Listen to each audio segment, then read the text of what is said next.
What would you do if desire and guilt collided in your own home? With someone you should never have wanted? If I tell you my story, it might shock you, but it's real.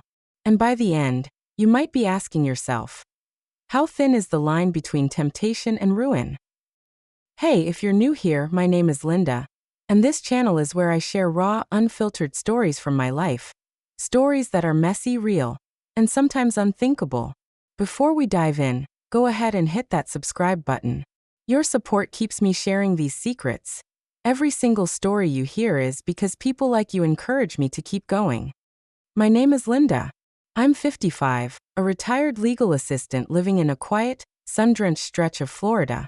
My husband, Jim, a contractor, is gone most of the year, moving from project to project. Silence became my normal. Lonely dinners, a cold bed, birthdays spent quietly alone. My home was filled with absence rather than life. Then came Ryan, Jim's only son from a previous marriage. He was 22, full of restless energy and that confidence young men carry without realizing its power.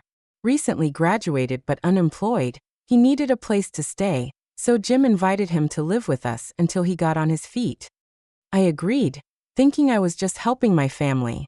I didn't realize I was inviting temptation into my home. It started slowly. The way he walked downstairs after workouts, shirt clinging to him. A glance that lingered a second too long. Compliments that hovered in the air, unsettling but somehow flattering. I kept telling myself I was imagining it. I was old enough to be his mother. But one humid Florida evening, the illusion shattered. I was folding laundry in the back room, mindlessly smoothing shirts and pants, when Ryan walked in, sweat still clinging to him from training. My body reacted before my mind could catch up. "Hey," he said with that grin that had a way of unnerving me. "Do you always wear dresses this tight to fold laundry?" I laughed nervously and told him to go shower, but he stepped closer. "Maybe I like watching you bend like that." I should have left. I should have scolded him. Instead, I froze, caught between fear and a feeling I hadn't experienced in decades. The undeniable truth. I felt wanted. I told him to stop. I didn't mean it. He knew it. His hand on my waist was soft, deliberate, and too familiar. I whispered his name, a warning that felt more like an invitation, and everything shifted. That night, the line between right and wrong blurred. The next day, I avoided him, stayed in my room, busied myself with nothing, trembling when I touched my own lips, as if his memory was branded there. Jim was out in Tallahassee another week. It should have felt like relief, but instead, it felt like a challenge. Ryan was already in the kitchen, shirtless again, drinking straight from the milk carton. "Morning, Linda," he said slow and smooth. "Sleep okay?" I tried to talk, to set boundaries. But he drew closer, his arrogance intoxicating. The tension was unbearable, and every interaction left me on edge, longing and guilty all at once. Then came the night that nearly broke everything. Jim returned unexpectedly, flowers, wine, apologies for his long absence. My stomach churned. Ryan was upstairs. The house suddenly a minefield of desire and dread. Ryan came down wearing only a towel.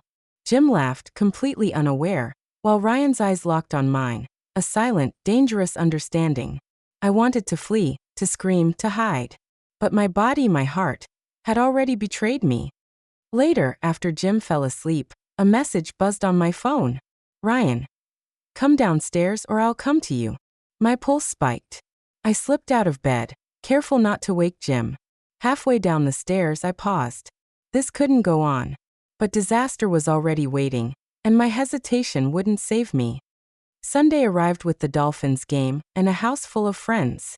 I tried to blend into the background, dressed modestly, avoiding Ryan. But he wouldn't let me.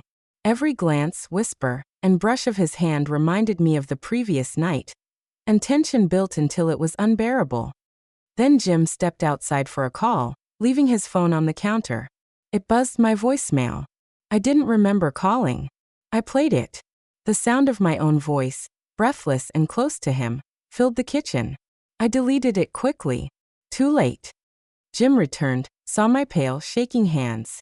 "What's wrong, Linda?" he asked. And then Ryan casually mentioned, "Dad, you should know? Linda and I have gotten close while you were gone." The world cracked open. Jim demanded answers. I tried to lie, failed, and confessed. Not every detail, but enough to shatter him. You were supposed to be his mother, he said. Then he left. No calls, no messages. The next morning, Ryan was gone too. No note, no apology, just an empty room and the faint smell of betrayal. The house hasn't felt alive since. I stopped sleeping, stopped eating. Jim's words echoed. You disgust me. One moment of weakness, one reckless desire, and I destroyed everything I had spent 20 years building. Was it worth it? I still don't know. But I learned this. Silence and loneliness are dangerous. When someone finally makes you feel visible again, even if it's wrong, your soul can leap before your mind catches up. Desire doesn't wait for morality. This story is my truth. Ugly, raw, unfiltered. And now, I want to hear from you. What would you have done in my place? Could there ever be forgiveness after something like this? If this story touched something deep inside you, hit like, share it, and subscribe. There are more secrets waiting, stories darker and more twisted than this one. I stood in the empty house, the silence louder than ever. The walls held the echo of laughter that would never return. Jim's absence felt permanent, like a wound that refused to heal. Ryan's bed was neatly made, as if he'd never been there. I traced my fingers along the counter, imagining his touch. Guilt pressed on my chest, heavier than any weight I'd known. The phone remained silent. No calls, no apologies, just emptiness. I tried to eat, tried to sleep, but my mind replayed every moment. Each memory a sharp reminder of my weakness. 20 years of life, trust, and love reduced to dust. I realized desire doesn't wait for reason. It only asks for surrender. And once surrendered, nothing is the same again. I shut the lights, stared at the empty bed, and whispered a quiet apology. For mistakes, for broken trust, for what I could never undo. Some lessons are written in fire, and mine burned everything I loved.